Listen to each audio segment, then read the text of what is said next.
3 invités avec nous chaque soir pour décrypter les mouvements de la planète marché. Sandra Serva est avec nous, directeur adjoint de la gestion sous mandat de Ports-en-Par. Bonsoir Sandra. Bonsoir. Merci beaucoup d'être là. Merci à Nathalie Pelleras de nous accompagner également. Bonsoir Nathalie. Bonsoir, directeur général de 4 Points IM, et Eric Venet avec nous également en plateau. Bonsoir Eric. Bonsoir Eric. Ravi de vous retrouver. Vous êtes directeur général et directeur de la gestion de Montbleu Finance. Votre état d'esprit de début d'année, Sandra, je me tourne vers vous. Alors, effectivement, il y a toujours l'effet marketing calendaire, on remet les compteurs à zéro. Bon, l'histoire, oui, ça fait du bien de reprendre une page blanche pour écrire une nouvelle histoire sur les marchés pour l'année 2023. Néanmoins, ce début d'année s'inscrit quand même dans le sillage de ce qu'on connaît depuis quelques mois maintenant, notamment sur les actions européennes, avec un rallye en octobre, en novembre, jusqu'à un point haut mi-décembre, petite phase de retracement et de consolidation. Et puis on voit que sur les 2 premières séances de l'année, en tout cas, l'appétit est toujours là. Revient, peut-être. On est plutôt positif, nous, sur l'année 2023, pour des raisons, alors déjà, statistiques. C'est très rare d'avoir 2 années consécutives de baisse. On a regardé un petit peu sur les marchés américains, notamment sur le S&P, où c'est arrivé 4 fois depuis 1929. Donc, en croisant les doigts pour que ce ne soit pas cette fois-ci la 5e. Et puis, globalement, on est à peu près en ligne avec le consensus, qui est plutôt haussier, avec, je dirais, des performances des indices globaux de l'ordre de 7 à 10%. On a quand même une préférence pour les actions européennes, très clairement. On n'est pas biaisé, mais voilà. Au niveau indiciel, pour les US, la concentration sectorielle et sur les techs est quand même encore assez lourde et on n'a pas encore de retournement haussier. Donc voilà, on a encore d'ailleurs une dévalorisation qui sont très importantes malgré les baisses donc, de 2022, que ce soit sur le S&P ou sur le Nasdaq. Donc il y a quand même encore un petit peu de place, certainement, pour de la baisse. Sur la partie européenne, je vais vous passer l'argument sur la valorisation, parce que voilà, on a tous en tête les valos des marchés européens, mais il y a des choses également, et là c'est toujours de manière indicielle, parce qu'en stock picking, il y a toujours des choses à faire, quel que soit notre pays. Mais sur la concentration indicielle des indices européens, le poids de l'industrie, qui est le super secteur, est quand même assez important. Et pour nous, il s'est vraiment passé quelque chose sur ce secteur-là, le secteur de l'industrie. On fait un micro-flashback. Ouais. On revient en septembre 2021. Septembre 2021, l'industrie se retourne à la baisse. Un mois après, on a la tech, un mois après, on a le marché, globalement. Donc, l'industrie est early cyclical, c'est assez logique. Et puis, on a eu une année 2022 assez compliquée.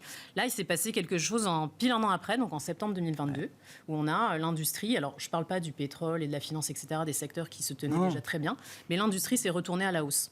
Et c'est vrai que pour nous, c'est vraiment un déclencheur. Et compte tenu du poids de l'indice, enfin, le poids de l'industrie, dans les indices, on a des chances pour que la surperformance européenne se poursuive.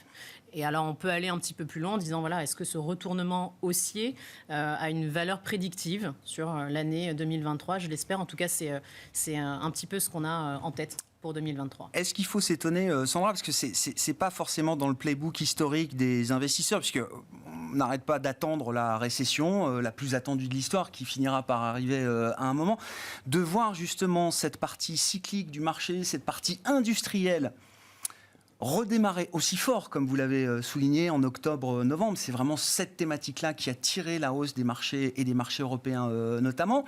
Est-ce qu'il faut s'en étonner ? Est-ce qu'il faut s'en méfier ? Alors que tout le monde a en tête qu'il y aura un épisode de ralentissement plus ou moins fort au cours de cette année 2023 pour la zone économique européenne. Oui, alors bon, il y a 2 éléments. On a déjà atteint des pics de valorisation extrêmement faibles entre les valeurs cycliques industrielles et le reste de la cote. Donc, il y avait déjà des très bonnes opportunités sur la dernière partie de l'année.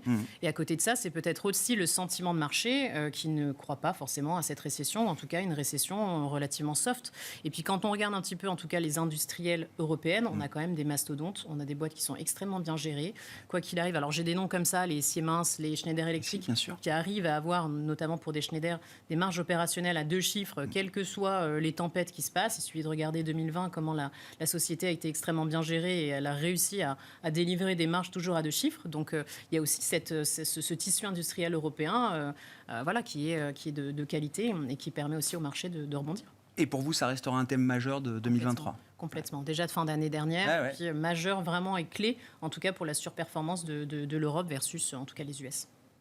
Eric, qu'est-ce qui peut justifier d'être optimiste au-delà du fait qu'on a tous envie d'être optimiste en début d'année, généralement, on est porté par l'allégresse des fêtes et de la nouvelle année qui débute. Mais est-ce que là, il y a quand même des raisons d'être un peu plus optimiste malgré ou avec tout ce qu'on a traversé en 2022 et même depuis 3 ans. Mais parce qu'on a traversé, c'est parce qu'on a traversé ça. En fait, il y a un an, en fait, on sort du Covid, on a une puissance de la demande très forte, on a un problème d'offre puisque on avait des chaînes de production bloquées et on a une inflation. On se dit bon, ça va le faire, et en fait ça le fait pas parce que tout simplement parce que les perturbations sont trop importantes. Donc on essaye de ralentir la croissance, la demande plutôt, et la seule chose c'est de remonter les taux d'intérêt très très vite. Alors je me souviens d'avoir dit il faut que ça soit très très vite pour qu'on ait mal une fois et puis on retrouver l'équilibre. Donc on est à ce stade-là, c'est-à-dire que maintenant il faut qu'on trouve l'équilibre, le nouveau taux d'équilibre, d'intérêt d'équilibre. Et on ne l'a toujours pas. Enfin, on sait où on en est à peu près, mais on n'est pas encore bien certain. Donc, on a fait un pas de géant. On est en train de stabiliser par rapport au taux espéré. Et ça dépend de la croissance, évidemment, et ça dépend des anticipations des agents. Donc, pour l'instant, ça roule. Je veux dire qu'en fait, on a un ralentissement, mais on n'a pas un effondrement. Enfin, parce on voulait simplement arrêter cette surchauffe des anticipations. Donc, ça calme l'inflation. Donc, au fur et à mesure que l'inflation ou les anticipations d'inflation vont baisser, le marché va reprendre confiance. Au fur et à mesure qu'il y aura des petits relents, eh bien, les banquiers centraux taperont un peu sur... Attendez, vous calmez, jusqu'à temps ce qu'on trouve sur un niveau d'équilibre. Une fois qu'on l'aura trouvé, on aura le scénario globalement idéal. Ça, c'est ce qui nous attend depuis mars. Le gros problème, moi, ce qui me dérange aujourd'hui, c'est la Chine. Et là, alors c'est autre chose, en fait. C'est la seule chose qui peut perturber cette vision, cette grille de lecture. Ce qui vous dérange dans la Chine plus que d'habitude, hein. On a toujours facile de trouver des risques venant de Chine. Hein, mais... Non, tout simplement parce que la Chine, on passe de confinement de 0 à 1. Voilà. Ouais. Et sans passer par une période transitoire. Et ça va simplement attiser encore plus les problématiques. C'est-à-dire qu'on va avoir des problèmes d'offres dans des secteurs qu'on ne peut pas maîtriser au fur et à mesure de la propagation de la crise sanitaire, première chose. Et deuxième chose, on est incapable aujourd'hui d'anticiper quelle sera la consommation des Chinois, quelle sera la nouvelle anticipation des consommateurs et des producteurs chinois. C'est ça la problématique. Et ça joue quand même. Dans quelle mesure Pékin va pouvoir restaurer la confiance du consommateur chinois après tout ce qu'il a traversé entre les confinements pendant 3 ans et la chute du marché immobilier? Donc ça vient rajouter, alors que pour l'instant on était bien isolé avec la Chine. Il faut craindre de nouvelles perturbations dans les chaînes de valeur, comme on l'a vécu pendant la période pandémique, au pire en 2020 et pendant les trimestres qui ont suivi, ou est-ce qu'on peut imaginer quand même que les entreprises, les industries notamment, se sont organisées en conséquence? Mars 2020, c'est à la fois loin et encore très frais dans les esprits. C'est-à-dire qu'on a eu le temps de s'adapter quand même depuis, j'imagine. On rajoute juste un peu plus d'incertitude, en fait, du côté de l'offre aussi. Et avec un point d'interrogation sur la demande. Donc, ça crée un peu plus de perturbations. Mais si on met à part ça, je reste positif avec la même grille de lecture. Alors moi, ce qui m'importe, c'est que la grille de lecture reste identique. C'est-à-dire qu'à chaque fois qu'on anticipe que c'est le point haut de l'inflation, que l'inflation va redescendre, si vraiment on est un peu trop optimiste, boum, on a un coup de bâton des banquiers centraux, jusqu'à temps qu'on ait le fameux taux d'intérêt et surtout d'inflation à partir du moment où on se sera stabilisé. Et ça, on ne l'a pas encore. La BCE, notamment, a l'air de chercher ce taux encore beaucoup plus que la Réserve fédérale américaine. Oui, parce que c'est un peu plus compliqué pour l'Europe, puisqu'en plus, on a un problème énergétique que n'ont pas forcément les Américains. Et puis, la guerre Ukraine-Russe est quand même à nos portes. Et en énergie, c'est un peu plus compliqué quand même. Si on s'était dit que le prix du gaz avait chuté comme on vient de le voir, voilà. Donc, il y a toutes ces incertitudes-là, ce qui fait que c'est plus compliqué d'obtenir le taux neutre, taux final en Europe. Bon, on verra, les prochaines réunions seront fin janvier, début février pour la Fed, le 2 février pour la Banque Centrale Européenne. La Fed passera peut-être à 25, la BCE, elle, Christine Lagarde a envoyé un message très clair en disant que ce serait 50, au moins 2 fois. Au moins deux fois. Oui, elle l'a dit. Oui, Voire, elle l'a dit. possiblement, Voilà. pour un troisième meeting. Il va refroidir un peu les anticipations. Parce que fin d'année, on était un peu plus bullish sur le. Dès que les conditions de marché se détendent, il faut calmer. Ouais. C'est impératif. Ouais, c'est un jeu de stop and go qui va être intéressant à suivre en ce début d'année 2023. Nathalie Pelleras, vos commentaires de début d'année et puis les éléments peut-être de réflexion, d'analyse là, qui guident l'élaboration des stratégies d'investissement qu'on a pour 2023. Sachant, je le dis d'un mot, c'est assez nouveau, mais l'objectif maintenant des gérants d'actifs, ça va être de battre l'inflation. Ce qui n'était pas le sujet pendant 10 ans. Maintenant, même si l'inflation va sans doute rebaisser, tout le monde l'attend, il y aura toujours un peu plus d'inflation que ce qu'on a connu il y a 10 ans. Donc il va falloir quand même essayer de battre l'inflation avec des rendements sur des marchés monétaires qui sont déjà de solides références, on va dire. Il va falloir revenir en fait à des fondamentaux qu'on avait un peu oubliés sur les marchés depuis plus de 10 ans. Et c'est vrai que ça crée un nouvel environnement, mais qui est un environnement beaucoup plus sain, en fait. C'est normal d'avoir des taux positifs, c'est normal que... Normalement, il faudrait qu'on ait une courbe des taux aussi dans le bon sens, qui n'est pas encore totalement rétablie. Mais les phénomènes, tout ce qui s'est passé en 2022, il y avait un excès d'attente, en fait. Les marchés s'étaient auto-convaincus que les planètes étaient toujours bien alignées. Et puis, on a sous-estimé le conflit en Ukraine. On n'imaginait pas que ça a autant de répercussions, ça dure autant. Et je pense que grâce, quand même, à la bonne communication et au ton dur, compris les banques centrales, que ce soit d'abord Powell à l'automne, puis Madame Lagarde, ils ont vraiment réussi à redriver les marchés pour dire que leur lutte, c'était l'inflation, quels que soient les impacts qu'il y a derrière, alors que les marchés avaient eu tendance en 2022, et ça de façon très très malsaine, à vouloir applaudir les mauvaises nouvelles. Dès qu'un marché applaudit des mauvaises nouvelles, à dire que on anticipe de voir une récession, super, la Fed va rebaisser ses taux. Et alors que là, on est revenu un petit peu, je dirais, dans une logique normale. C'est-à-dire qu'on part en début d'année en ayant anticipé quels sont les aléas qui pourraient venir perturber, où sont les facteurs négatifs, combien de temps est-ce qu'ils peuvent durer. Donc en fait, il y a un potentiel de bonnes surprises, proportionnellement aussi peut-être important pour 2023 que le potentiel de mauvaises surprises était important en 2022. Après avoir pêché un petit peu par excès, les marchés, c'est toujours comme ça. Regardez les détentes qu'on a depuis le début de l'année. Tout s'enflamme très vite. Typiquement, on parlait des météos tout à l'heure en l'antenne, le fait qu'il fasse plus doux, que les stocks de gaz soient à un niveau record, en fait, 10 points au-dessus de ce qu'elles ont été historiquement. On se dit, OK, si en fait il fait pas trop froid, et vu le niveau de stock, a priori, les pressions inflationnistes qu'on a eues, les matières premières énergétiques sur 2022, ça va être l'inverse sur 2023. C'est-à-dire que ça va peut-être presque aider l'Europe après l'avoir pénalisé. Exactement.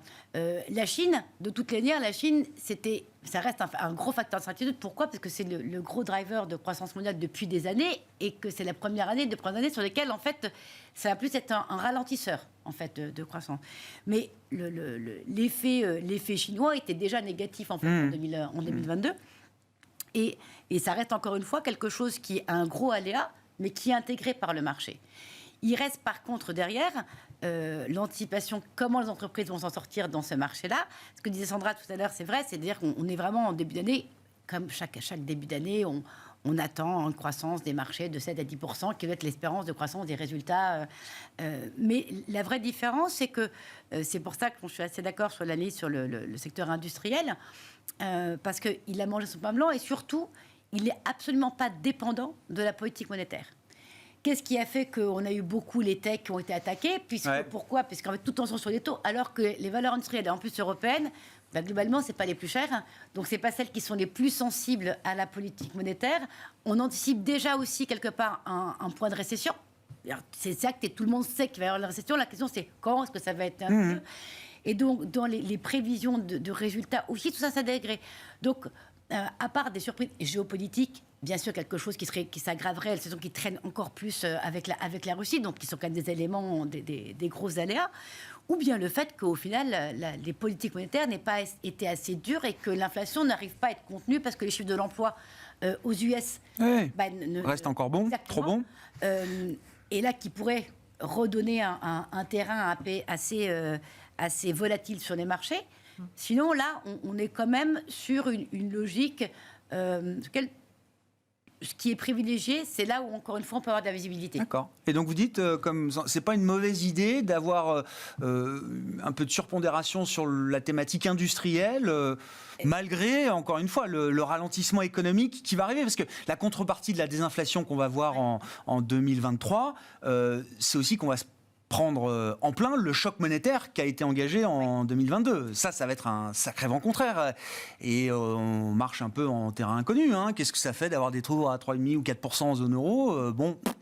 On avance step by step. 50 BP par 50 BP pour l'instant. C'est pour ça que ça dépend dans l'industrie. En fait, il y a aussi différents types d'industrie. Les valeurs qui étaient citées, il ne faut pas oublier non plus qu'une grosse partie de l'industrie européenne et de l'industrie mondiale va bénéficier de ces plans pour la transition énergétique environnementale et que les premiers bénéficiaires de ça, donc ça, ce sont mieux que d'un soutien monétaire, parce qu'en fait, c'est des plans d'investissement, on vient leur financer leur investissement pour leur chiffre d'affaires et leur rentabilité future.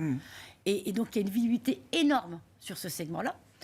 Bien sûr, il y a un côté conjoncturel cyclique, mais la trame de fond sur les gros mastodontes de l'industrie, notamment européenne, il y a quand même un boulevard. Ça ne veut pas dire qu'il n'y aura pas de volatilité, mais que la crainte sur est-ce que les marges pourraient être maintenues, il n'y en a pas. Il n'y en a pas. Il n'y a pas cette crainte-là. Parce qu'il y aura ces soutiens de plans. Les secteurs aussi défensifs, au sens propre et figuré, là aussi peuvent continuer à tirer un peu leur épingle du jeu. Pourquoi ? Parce que, dessus, il n'y a pas de dépendance industrielle ou de la pure consommation, et se traite sur des niveaux de valorisation assez cohérents, assez moyens. Il n'y a pas de prime par rapport au passé. Alors bien, il n'y a pas non plus de décote, mais ces segments-là, qui, quand on a peu de visibilité, c'est ceux qui se sont bien comportés en 2022. Mais derrière le thème de l'industrie, c'est le thème de l'investissement, le thème des capex, etc. C'est assez nouveau dans le paysage des marchés. C'est pas ce qui a drivé les marchés pendant 10 ans. Avait oublié que l'industrie, c'est ça en fait. C'est le premier facteur en fait du moral des investisseurs et le moral des chefs d'entreprise, c'est l'investissement. En fait, dès que vous voyez qu'une boîte arrête d'investir, c'est les prémices. C'est là en fait qu'on sait que derrière, il va y avoir plusieurs mois, voire plusieurs années, parce qu'ils anticipent bien. Et là, les capex sont là, et puis elles ont quand même profité de ces années pour bien se restructurer capitalistiquement. Et donc, on n'est pas sur les mêmes dérives qu'on a pu connaître au début des années 2000. En fait. Oui, c'est pas 2007, c'est pas la situation pré-récession de 2007 où on était dans une euphorie généralisée, du M&A partout, des investissements dans tous les sens. Non, là, chaque euro de cash est géré avec grande discipline, grande prudence, au moins depuis 3 ans, j'imagine. Alors après, il y a aussi une fragilité qui reste quand même sur les marchés, qui est que justement, par rapport à ce que vous disiez, on n'a pas encore vu, et tant mieux, de catastrophes sur de l'immobilier, sur des hedges, sur des choses comme ça, sur lesquelles, par rapport à une crise de liquidité, qui pourrait... parce que ça aussi, je pense que la gestion du risque a été bonne. La vraie difficulté qu'on va avoir en 2023, c'est le couple rendement-risque, en fait, qu'on va tous avoir en gestion. C'est-à-dire que ce qui s'est passé sur la fin d'année dans le marché obligataire, où vous pouviez avoir, en fait, sans aller chercher vraiment du risque, avec des signatures investment grade, avec des durations courtes, 1 an, 2 ans, vous aviez en rendement embarqué à peu près la même chose que sur des durations de 3 à 5 ans avec du high yield. Et donc là, en fait, le couple rendement-risque était en faveur de peu de risques. En fait, moins vous prenez risque, presque plus vous pouvez avoir des retours. C'est ça l'ajustement auquel on va devoir faire face. Et ça, il va y avoir une grosse volatilité tant que les marchés s'ajusteront justement au fur et à mesure des nouvelles. Ça va être ça, je pense, notre challenge. Sandra, vos commentaires, bien sûr. quel type de corrélation il faut attendre entre les grands marchés actions et obligations? On a une corrélation très positive en 2022, qui justement a été très délétère pour toutes les gestions équilibrées, 60-40, 70-30, ou 50-50, etc. Est-ce qu'on va retrouver une corrélation négative, c'est-à-dire qu'avec des rendements qui montent, le prix des obligations baisse, bien sûr. Est-ce qu'en face de ça, on peut avoir des mouvements de hausse des marchés actions et vice-versa? Est-ce que c'est ce type de corrélation qu'on a envie de revoir se mettre en place pendant cette année? Alors, je ferai juste un micro-pédalage sur la partie industrielle, parce qu'effectivement, je suis complètement d'accord avec ça, mais on ne fait pas forcément un portefeuille qu'avec de l'industrie. Non.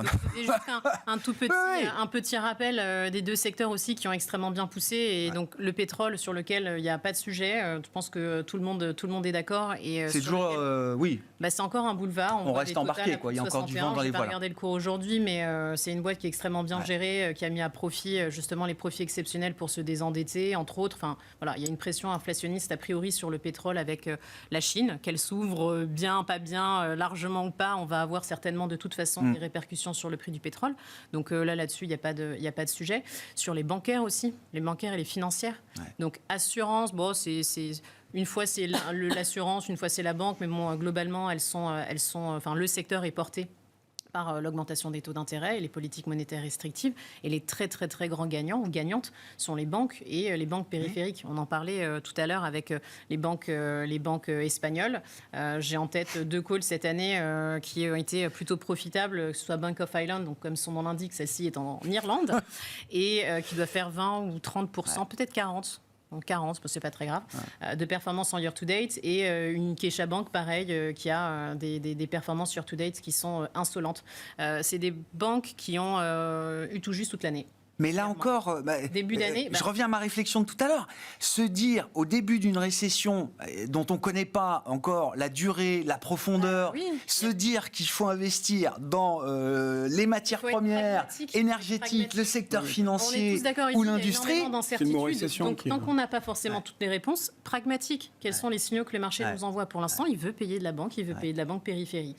Début d'année, alors c'est des banques qui sont extrêmement concentrées, qui font que du retail. D'ailleurs, si on regarde la perte du secteur bancaire en zone euro, il se tient bien mieux par rapport aux US qui sont plus BFI. Donc on a des earnings aux US qui sont extrêmement déficitaires. En Europe, ça se tient bien parce qu'on a aussi énormément de banques. C'est très diffus comme secteur et très spécialisé. Et donc Bank of Ireland et Caixa font essentiellement du retail. Et là, on voit la puissance des taux, la puissance des hausses de taux d'intérêt sur les PNL de ces banques-là. Elles étaient très concentrées géographiquement, donc guerre en Ukraine, c'est passé comme une lettre à la poste. Elles ont surperformé à la baisse et puis elles ont capté quasiment toute la hausse. Donc quand on va chercher de la duration, alors moi j'ai mes lunettes equity, je suis team equity, je suis pas team oui. Mais c'est vrai que voilà, on va aller jouer la duration comme ça en allant sur ces banques-là. Ouais. Et vous dites il faut écouter le marché. Le marché envoie des signaux depuis 2-3 mois.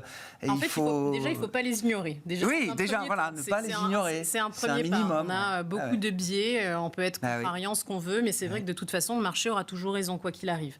Donc il faut suivre le marché. Pour l'instant, ça paye encore. On voit sur la fin de l'année, enfin sur toute l'année et début d'année encore. Donc allons-y.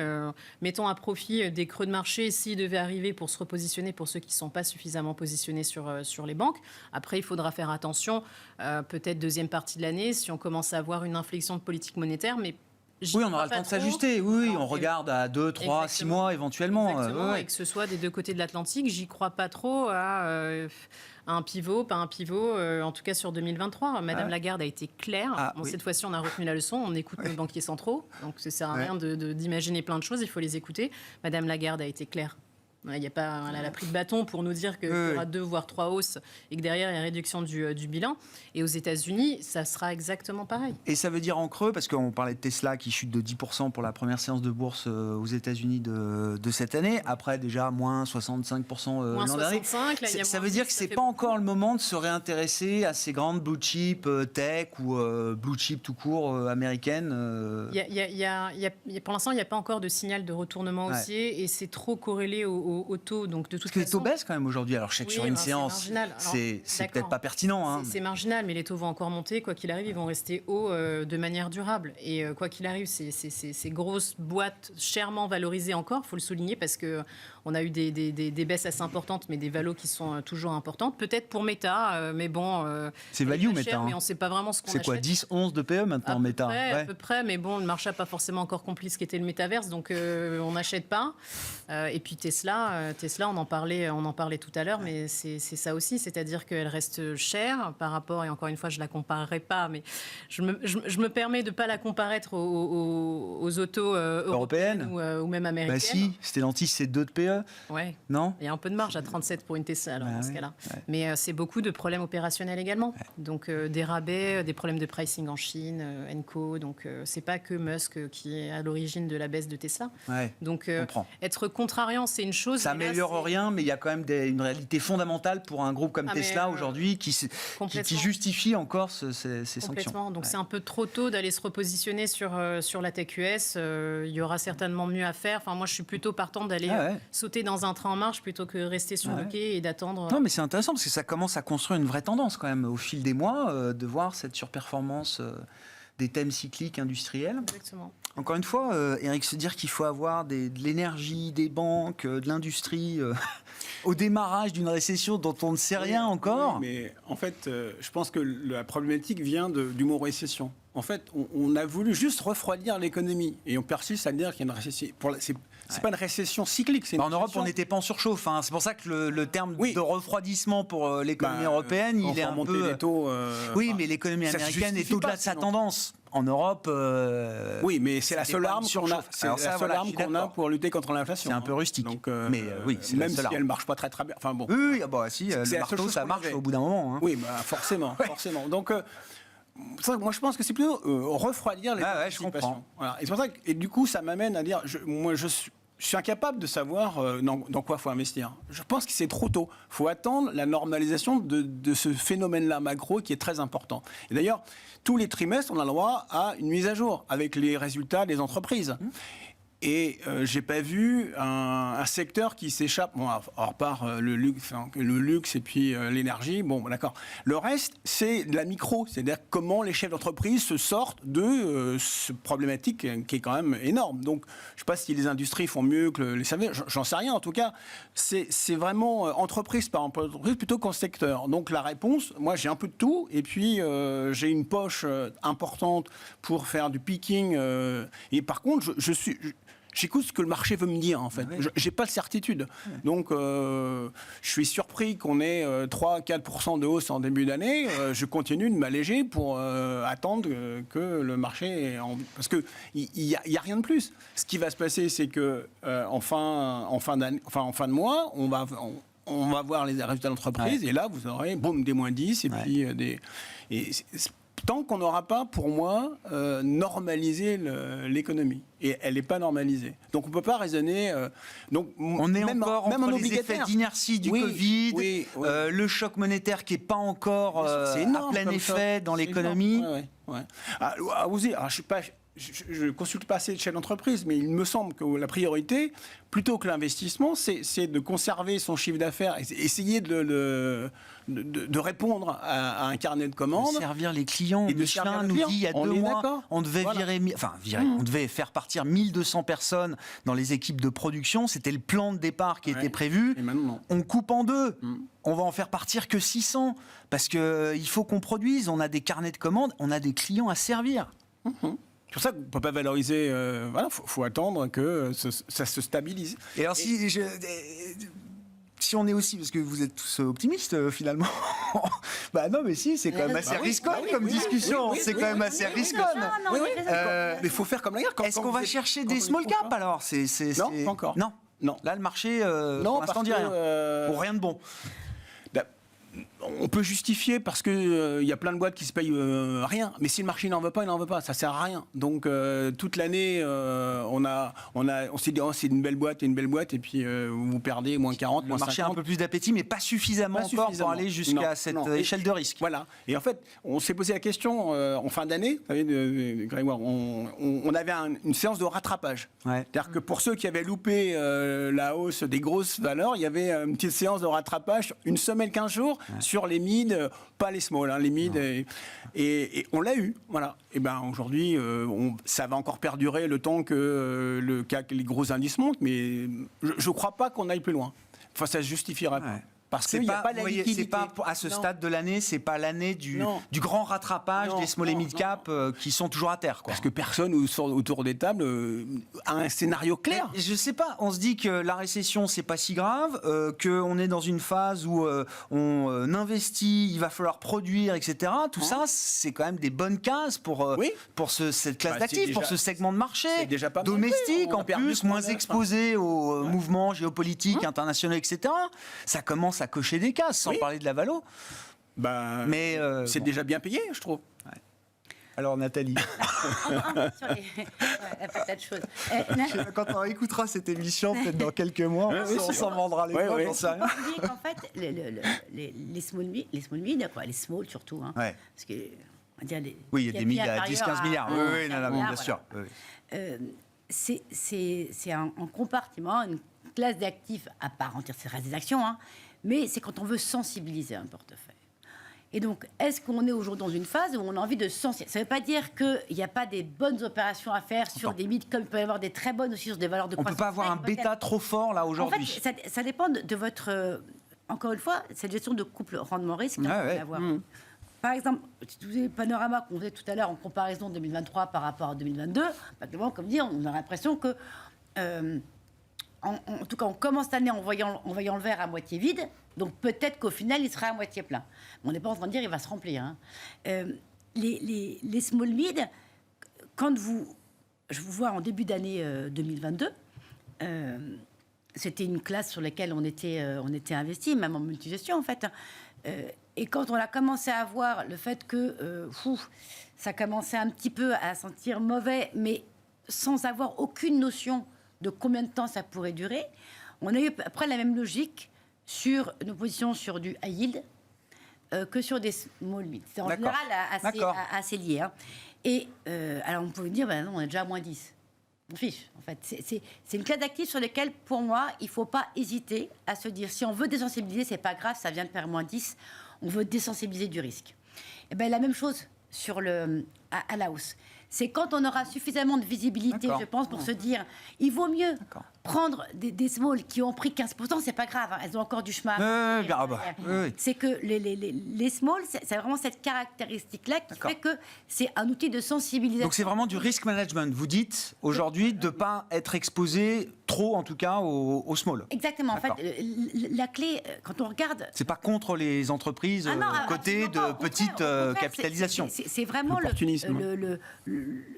C'est quelque chose, c'est comme quand vous raisonnez sur la valorisation, vous pouvez dire, c'est pas cher, j'achète. Oui, mais c'est pas cher, mais ça peut continuer à être pas cher et de moins en moins cher, et donc ça peut être du value trap. Et bien, à l'inverse, les small, c'est à peu près la même chose aussi, parce que vous n'avez pas de biais cyclique. Vous avez des small avec beaucoup de croissance, et vous avez des small très cycliques. Mais il n'en reste pas moins que le point commun dans ces deux segments, ça reste la sensibilité et le fait de vouloir remettre du risque dessus. Et pour que le flux revienne sur les small, pour que les small repartent, il faut du flux acheteur. Et pour que le flux revienne, il faudra être un petit peu patient.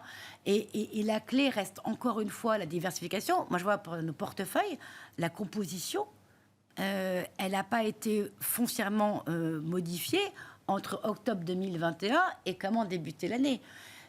Parce que la diversification, pour moi, reste clé en 2020, tant qu'on n'a pas la visibilité.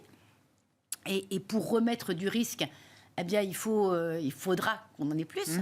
Et puis surtout, quand on voit les disparités de performance que vous avez pu regarder sur la classe action, small, mid, big confondus, vous avez des performances sur des fonds actions sur 2022 qui vont entre plus 10, plus 15, jusqu'à moins 40. Avec des très belles gestions, et donc tout est une question, en fait, on ne peut pas savoir au bon moment c'est quoi l'actif qu'il faut avoir. Je pense que la diversification, tant qu'on n'y voit pas plus clair, il faut rester très diversifié, et donc il y a des très belles gestions qui peuvent faire des small mid, on peut remettre un portefeuille, mais il ne faut pas que ça. Faut pas que ce Il n'y soit a pas surpondéré. encore suffisamment de visibilité pour prendre des surpondérer. paris ou avoir des Exactement. convictions très fortes qui amènent à concentrer des portefeuilles sur des thèmes ou des paris Exactement. spécifiques. C'est comme si vous me disiez aujourd'hui, est-ce que c'est le moment où il faut surpondérer la Chine? Est-ce qu'il faut avoir des émergents? Oui. Est-ce qu'il faut avoir... C'est des choses sur lesquelles, en fait, il faut avoir un peu plus de visibilité pour... En tout cas, je pense que c'est ça qui fait que les small sont toujours... Elles sont pénalisées un petit peu en amont. Et elles reviennent sur le devant de la scène après les autres. Mais par contre, l'effet compensateur de performance, l'effet de levier, vous en aurez toujours à prendre. Hein. Sandra, sur les small et mid, et puis Eric bien sûr, mais Tout est dit et je suis d'accord avec Nathalie c'est pas le Eric. moment. C'est un peu tôt et j'aime comparer l'indice small et mid européen un peu au Nasdaq en termes de comportement boursier, avec une tendance qui est fortement baissière, qui a été en relatif toute l'année, qui a fait des points bas. Certes, il y a la liquidité qui pèse. Je pense qu'il y a un appétit pour le risque qui n'est pas forcément revenu. On le voit sur le rebond d'octobre-novembre, où le gros de la hausse... Alors, small et mid, il n'y a pas eu du tout. Ça a sous-performé fortement à la hausse, donc sur ce rallye de 2 mois. Et moi, je m'interroge plutôt sur la qualité de ce rebond. On en a parlé énormément, on était tous contents, on s'est tous tapés sur le ventre, c'était génial. J'espère qu'il va tenir. Je vous avoue que je reste optimiste, mais je m'interroge sur ça et je m'interroge sur ce rebond et je me dis, est-ce qu'il est vraiment costaud? Parce qu'un rebond qui n'est pas forcément alimenté par de la liquidité, qui est alimenté par du rachat de short et sur lequel, normalement, quand on a un rebond de marché, il y a un appétit pour le risque, les small et mid sont restés sur le carreau. Donc je m'interroge un peu sur ça. C'est une petite brique qui manque peut-être pour être convaincu que ce rebond est un vrai redémarrage c'est une brique effectivement soutenable. Et en même temps, c'est assez... on comprend, et Nathalie a complètement raison, elle a dressé un portrait parfait du segment et du risque associé. Et Eric parlait tout à l'heure de sélectivité et de stock picking. Et il y a quand même des choses à faire dans le secteur. Mais attends, la classe d'actifs est valorisée comme si c'était la grande dépression économique. Complètement. Je veux dire, complètement. Mais il y a c'est la fin du monde qu'on a pricé sur que ce soit sur les larges ou même sur les small. On a des boîtes comme Do & Co, par exemple, une société autrichienne qui est spécialisée dans la restauration événementielle. Donc, justement, tout ce qui va être les salons, etc., qui prend 20% year-to-date, qui a des croissances de top line et de bottom line à pratiquement 2 chiffres, qui a une croissance du marché, un boulevard devant elle avec 8% sur les 5 prochaines années. On a plus récemment rentré SES Imagota, qui est une société qui fait l'étiquetage électronique. Donc on passe de la fameuse étiquette papier dans les supermarchés à l'étiquetage électronique. Il y a eu un énorme contrat avec... C'est chez Walmart, hein, c'est ça, qui vont exercer leur savoir-faire pleinement. Effectivement, en plus avec l'inflation, les prix ont beaucoup changé. Les prix bougent. Exactement. C'est facile de les faire bouger sur les Donc il y a quand même pas mal de choses à faire. Maintenant, all in all, je n'irai pas forcément... Mais là, c'est pour dans 3-5 ans. C'est ça qu'on construit peut-être, les stock pickers, les gestionnaires d'actifs spécialisés, commence à construire. Construire maintenant pour 3-5 ans? J'aimerais bien que ce soit rentable un peu plus rapidement que 3-5 ans. On espère. 3-5 ans, c'est loin. Mais je veux dire, je pense que ce sera peut-être sur une deuxième partie de l'année si effectivement on a beaucoup en tout cas un début de réponse à nos questions, parce qu'on en a énormément. Il y a plus de questions que de réponses aujourd'hui. Et à partir du moment où l'investisseur aura un peu plus confiance dans la reprise économique, qu'on aura une stabilité peut-être dans les politiques monétaires aussi ou des datas macro, on aura un appétit pour le risque qui reviendra. Et effectivement, là, il faudra savoir payer massivement, même si les small ont pris 10, 15, 20%, il faudra se jeter d'entrée en marche pour éviter justement de rester sur le carreau. Y aller maintenant, c'est le risque que ce soit encore dead money, à minima. Ou on a le momentum contre nous, là, pour l'instant. Voilà. Vaut mieux avoir le vent dans le dos. Ça peut aller vite, en fait. Parce que une semaine à 1% par jour, vous êtes géant, vous n'êtes pas forcément investi. Si vous voulez vous rattraper, il faut aller sous forme sur de les blague. très, très belles. Sous forme de blague, en 2 séances, on a fait mieux que le livret A déjà cette année. Oui. Donc, ça peut... D'autant que le premier trimestre a toujours été relativement bon pour les small. Donc...